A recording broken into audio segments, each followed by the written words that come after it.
Hi ನನ್ನ ಪ್ರೀತಿಯ ಸ್ನೇಹಿತರೆ, ನಿಮಗೆಲ್ಲರಿಗೂ ಯೂಟ್ಯೂಬ್ ಚಾನಲ್ಗೆ ಸ್ವಾಗತ ಸುಸ್ವಾಗತ. ಬನ್ನಿ, ನಾನು ನಿಮಗೆ ಓಡ್ ರೊಟ್ಟಿ ಮಾಡೋದನ್ನ ಹೇಳಿಕೊಡ್ತಾ ಇದ್ದೀನಿ. ನಾನು ರಾತ್ರಿ ಇಡೀ ಅಕ್ಕಿ ನೆನೆ ಹಾಕಿದ್ದೀನಿ, ಒಂದು 2 ಲೋಟ ಅಷ್ಟು ಅಕ್ಕಿ ಚೆನ್ನಾಗಿ ನೆಂದಿದೆ. ಬೆಳಗ್ಗೆ ಎದ್ದು ನಾನು ಅದನ್ನು ರುಬ್ಕೊಳ್ತಾ ಇದ್ದೀನಿ. ಬನ್ನಿ, ಓಡ್ ರೊಟ್ಟಿ ಹೇಗೆ ಮಾಡೋದು ಅಂತ ನೋಡೋಣ. ಸೇಮ್ ದೋಸೆ ಥರ ಇರುತ್ತೆ, ಆದರೆ ದೋಸೆ ಥರ ಹುಳಿ ಬರೋಲ್ಲ, ಚೆನ್ನಾಗಿರುತ್ತೆ. ಸ್ವಲ್ಪ ಅನ್ನ ಹಾಕ್ತಾಯಿದ್ದೀನಿ. ಬೆಳಿಗ್ಗೆ ರುಬ್ಬಿ ಮಾಡೋದು, ನೈಟ್ ನೆನೆ ಹಾಕಿರೋ ಅಕ್ಕಿನ ಬೆಳಗ್ಗೆ ರುಬ್ಬಿ ತಕ್ಷಣವೇ ಮಾಡುವಂಥ ಒಂದು ರೊಟ್ಟಿ. ನೋಡಿ, ನಾನು ನುಣ್ಣಗಿಲ್ಲ, ತೆರಿ ರುಬ್ಕೊಂಡಿದ್ದೀನಿ ಹಿಟ್ಟನ್ನ. ನೀವು ಅಷ್ಟೇ ತೆರಿಯಾಗಿ ರುಬ್ಕೊಳ್ಳಿ, ಸ್ವಲ್ಪ ಗಟ್ಟಿಯಾಗಿ ರುಬ್ಕೊಳ್ಳಿ, ಚೆನ್ನಾಗಿರುತ್ತೆ. ಇಂಚಷ್ಟು ಅಂದರೆ ಬೇಗ ಬೆಳಗ್ಗೆ ಎದ್ದ ತಕ್ಷಣ ರುಬ್ಬಿ ಮಾಡುವಂಥ ಒಂದು ಓಡ್ ರೊಟ್ಟಿ. ಬನ್ನಿ ಹೇಗೆ ಮಾಡೋದನ್ನ ನೋಡೋಣ. ಒಂದು ಹಂಚು ತೊಗೊಳ್ಳಿ. ನಿಮ್ಮ ಮನೆಯಲ್ಲಿ ಆಲ್ಮೋಸ್ಟ್ ಯಾವ ಹಂಚಿದ್ರೂ ನಡೀತಿದೆ. ನಾನ್ ಸ್ಟಿಕ್ ಇಲ್ಲ ಅಂದರೆ ಸ್ವಲ್ಪ ಕಬ್ಬಿಣದ ಹಂಚಾದರೆ ತುಂಬ ಈಸಿ ಆಗುತ್ತೆ. ನೋಡಿ, ಸ್ವಲ್ಪ ನೀರು ಉಳಿದಿರೋ ಇಟ್ಟು ಒಂಚೂರು ನೀರು ಹಾಕಿ ಕಲಿಸ್ಕೊಂಡಿದ್ದೀನಿ. ಬನ್ನಿ, ಇವಾಗ ಸ್ವಲ್ಪ ಉಪ್ಪು ಹಾಕ್ಬಿಟ್ಟು ರುಚಿಗೆ ತಕ್ಕಷ್ಟು ಉಪ್ಪು ಹಾಕಿ ಮಿಕ್ಸ್ ಮಾಡ್ಕೊತಾ ಇದ್ದೀನಿ. ಮಿಕ್ಸ್ ಮಾಡಿ ರೊಟ್ಟಿ ಮಾಡೋಣ. ಈ ರೊಟ್ಟಿನ ತರಕಾರಿ ಸಾಂಬಾರು ಆಗಿರ್ಬೋದು, ಮೀನು ಸಾಂಬಾರು, ಚಿಕನ್ ಸಾಂಬಾರು ಏನೇ ಆಗಿದ್ರು ಮಾಡ್ಕೊಂಡು ತಿನ್ಬೋದು. ಬಿಸಿದೇ ತಿನ್ನಬೇಕು, ಚೆನ್ನಾಗಿರುತ್ತೆ. ಸ್ವಲ್ಪ ತಣ್ಣಗಾದರೆ ಇದು ಗಟ್ಟಿ ಬಂದುಬಿಡುತ್ತೆ. ಬಿಸಿ ತಿಂದರೆ ಚೆನ್ನಾಗಿರುತ್ತೆ. ಒಂದೊಂದಾಗಿ ನೀಟಾಗಿ ಉಪ್ಪು ಹಾಕ್ಬಿಟ್ಟು ತಿರ್ಗಿಸ್ಕೊಂಡು ನೋಡಿ, ಹಂಚಿ ಮೇಲೆ ಹಾಕ್ತಾಯಿದ್ದೀನಿ.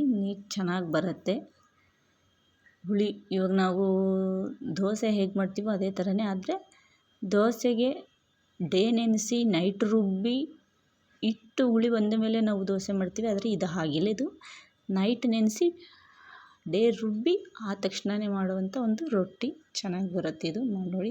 ಹಾಗೆ ನನ್ನ ಚಾನಲ್ ಇಷ್ಟ ಆದರೆ ನೀವು ನಮ್ಮ ಚಾನಲ್ನ ಸಬ್ಸ್ಕ್ರೈಬ್ ಮಾಡಿ, ಲೈಕ್ ಮಾಡಿ, ಶೇರ್ ಮಾಡಿ, ಕಮೆಂಟ್ ಮಾಡಿ, ನಿಮ್ಮ ಅನಿಸಿಕೆಗಳನ್ನ ಹಂಚಿಕೊಳ್ಳಿ. ನೋಡಿ, ರೊಟ್ಟಿ ಎಷ್ಟು ಚೆನ್ನಾಗಿ ಬಂದಿದೆ. ಇವಾಗ ಈ ಥರ ಬೆಳಗಿನ ಜಾವ ಮಾಡ್ಕೊಂಡು ತಿನ್ನೋರು ಚೆನ್ನಾಗಿರುತ್ತೆ. ನಾಷ್ಟಕ್ಕೆಲ್ಲ ಇದು ಮಾಡ್ಕೋಬೋದು, ಟಿಫನ್ಗೆಲ್ಲ ನಾವು ಬೇಕಾದ್ರೆ ರೈಸ್ ಮಾಡ್ಕೋಬೋದು.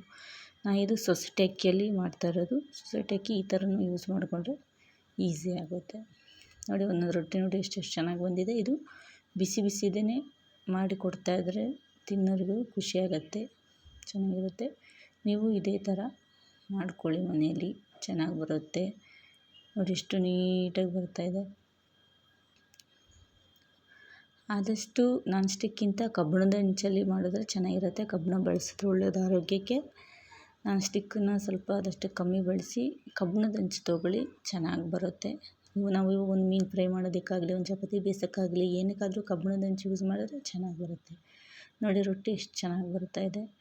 ಒಂಥರ ಬಿಸಿದೆ, ಎಷ್ಟು ಚೆನ್ನಾಗಿರುತ್ತೆ ತಿನ್ನೋಕ್ಕೆ. ಇದು ಕ್ರಿಸ್ಪಿಯಾಗಿರುತ್ತೆ. ನೋಡಿ, ಇದೇ ಥರ ನೀವು ಮನೇಲಿ ಮಾಡ್ಕೊಳ್ಳಿ. ನೋಡಿ, ಎಷ್ಟು ಚೆನ್ನಾಗಿ ಬಂದಿದೆ.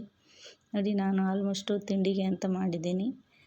ನೋಡಿ, ಎಷ್ಟು ಚೆನ್ನಾಗಿ ಕಾಣಿಸ್ತಿದೆ. ಇದೊಂದು ಸ್ವಲ್ಪ ಸ್ಮೂತಾಗಿ ಕಾಣಿಸ್ತಾ ಇದೆ. ಬಿಸಿದು ಕ್ರಿಸ್ಪಿಯಾಗಿರುತ್ತೆ. ದೋಸೆ ಥರನೇ ಇರುತ್ತೆ, ಆದರೆ ಹುಳಿ ಇರೋಲ್ಲ, ಚೆನ್ನಾಗಿರುತ್ತೆ. ನೀವು ಮನೆಯಲ್ಲಿ ಮಾಡ್ಕೊಳ್ಳಿ, ತಿನ್ಕೊಳ್ಳಿ, ಚೆನ್ನಾಗಿರುತ್ತೆ. ನೋಡಿ, ನಾನು ನಿಮಗೆ ಸರ್ವ್ ಮಾಡಿ ತೋರಿಸ್ತಾ ಇದ್ದೀನಿ. ನಾನಿಲ್ಲಿ ಸೊಪ್ಪಿನ ಸಾಂಬಾರು ಜೊತೆಗೆ ಸರ್ವ್ ಮಾಡ್ತಾಯಿದ್ದೀನಿ. ನಾನು ಸೊಪ್ಪಿನ ಸಾಂಬಾರು ಮಾಡಿದ್ದೆ, ಸಬ್ಬಸಿಗೆ ಸೊಪ್ಪನ್ನ ಮಸ್ತ್ಬಿಟ್ಟು ಮಾಡಿದ್ದೆ. ಸಾಂಬಾರು ಚೆನ್ನಾಗಿ ಬಂದಿದೆ.